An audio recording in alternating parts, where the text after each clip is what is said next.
My name is Olivia Hope Lundman, and this is my story. Growing up, I was always the quiet, shy kid, the goody two shoes, the nerd, the teacher's pet. I was the kid that was good at everything: sports, academics, you name it. However, it seemed to push people away, and some even disliked me for it. I had friends and was relatively well known for my involvement in many sports, clubs, and other extracurriculars. I've always been a quality over quantity type of person when it comes to my friendships, and I've never really cared about my social status. I've tried extremely hard to not care about others' opinions of me, but I struggle with social anxiety, which makes that a lot more difficult. I back out of parties, dinners, and other events simply because the anxiety they invoke is too great. Other times, I simply don't have the energy to make small talk and try to fit in. No social situation is free of anxiety for me. Sentences are repeated over and over in my head before I say them aloud, pondering whether or not it's the right thing to say. I worry that people will judge me for what I say or how I act, which makes it hard for me to be confident in being myself. Letting myself be truly seen by others has always been tough. My confidence also limits me, causing me to doubt that others will like me or engage with what I say or do. I fear that if I open up and let myself be vulnerable, others will judge me or change the way they treat me. I know that this is harming my ability to fully live my life as the individual I want to be, but it's hard for me to visualize being accepted for who I am. I often feel lonely, especially after moving away from home last year. I do want to let others into my life and make meaningful connections with them, but I think I close myself off in fear of being left. I have dealt with a lot of exclusion in the past and experiences where I learned the hard way that the people I considered to be my friends actually didn't care about me at all. They wouldn't have even noticed or cared if I wasn't there. This has led me to believe that I'm not worthy of others' care and affection, and that anyone who does spend time with me is doing it out of pity or obligation. I've always had trouble fitting in. When I was younger, I was never into fashion and makeup or obsessing over boys like most of the girls my age. I preferred to run around outside, play sports, and read as many books from the library as my mom would let me check out at once. Now, as I've gotten older, I haven't had the same social media platforms or taste in music and movies as most. And I often feel as if I can't contribute to much of the common small talk I find myself surrounded by. I just finished my first year of university, and I was nervous to move away from home and take on the real world, but I was excited for a fresh start and all the opportunities that were to come.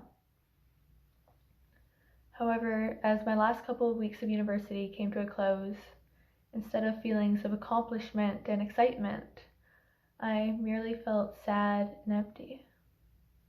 I called my mom and I completely broke down on the phone. I told her I felt like I didn't belong, that it felt like everyone else had their group and their place except for me. I'm on the track and field team, and I took on many extracurriculars outside of classes. I met so many people, but it seemed that everyone already had their people and they didn't wish to get to know me. I told myself I wasn't good enough for others and that the people that did spend time with me wouldn't have cared whether or not I was present. I've struggled with being excluded ever since I was young, which has led me to believe that others don't want me and that I'm not deserving of love. Now, a couple months ago, I embarked on what one might call a once-in-a-lifetime experience. I flew across the world to Muscat, Oman, where I competed for Team Canada at the World Race Walking Championships. I was away for a week, training, racing at my biggest international competition to date, meeting athletes from countries all across the globe, learning about a new culture, and soaking up sunshine. My race went well, and I was receiving congratulatory messages from hundreds of people. I was extremely happy and proud, but I had a nagging thought in the back of my mind that continuously got worse as the trip neared its end. I knew that I would have to return to reality, where awaiting my return were multiple exams, assignments, and hours worth of lectures to watch, along with all the daily stressors and tasks. The week I arrived back on campus was one of the toughest I've had all year. Everyone thought I was the happiest I'd ever been, but the truth is, I was suffering through one of my worst periods of depression to date. Many assumed I was walking on cloud nine, and I maintained a facade that supported that belief. I reacted graciously to congratulatory remarks and smiled as I carried out my daily tasks, but on the inside, I felt like I was drowning. My to-do list was expanding faster than I could cross things off. Perhaps jet lag and the rainy weather played a role, but I cannot remember a time where I've struggled so intensely to just get out of bed each morning. It was actually insane how difficult it was to do something so simple as just sitting up and getting out of my bed. All week, every task seemed insurmountable, and I was hard-pressed to find joy in anything. I was often reduced to tears as I thought about all that I had to do and imagined how bad my grades and performances were going to be. I experienced loneliness and homesickness. I felt like I was living in my own world where no one really knew me or what I was going through. I should have been overjoyed and the happiest I've ever been, but instead, I just felt empty and alone. I was in a dark place, and I pushed those who cared about me away. I smiled and thanked everyone who congratulated me or asked about my trip, but on the inside, I was barely holding myself together. Smiling seemed to take more and more effort as time passed by, and pretending to be fine was simply exhausting. The emotional experience of arriving home from my trip was not the first time I'd felt really down and stressed, and I also know it will not be the last encounter with feelings like this. As a student athlete, there are many stressors in my daily life. There are those obvious to others, such as my schoolwork and training, but there are also those which are not as obvious, such as conflicts with family or friends and my personal health. I've always worked hard to portray the image of being strong and resilient, unfazed by challenges and unpredictable events, but the truth is, it was always just an act. I'm a deeply empathetic and feeling person, and I often get bothered by even the smallest injustice or tragedy. I always put myself in the shoes of others and imagine how they would feel, and I'll often get caught up in my own thoughts. On the inside, I may be deeply troubled, but I do my best to hide it.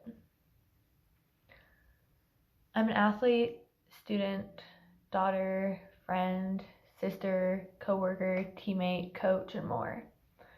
But first and foremost, I'm a human being.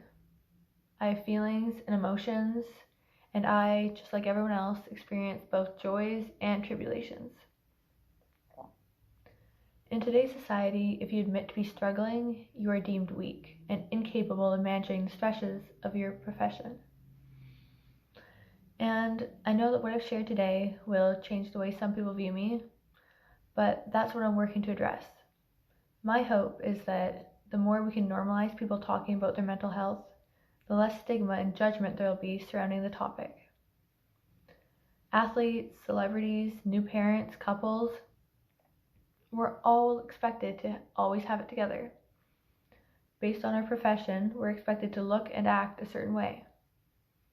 All these added pressures and expectations can take a toll on one's mental health. But we're living the dream and accomplishing great things, so how can we possibly not be happy? You don't know what someone is going through.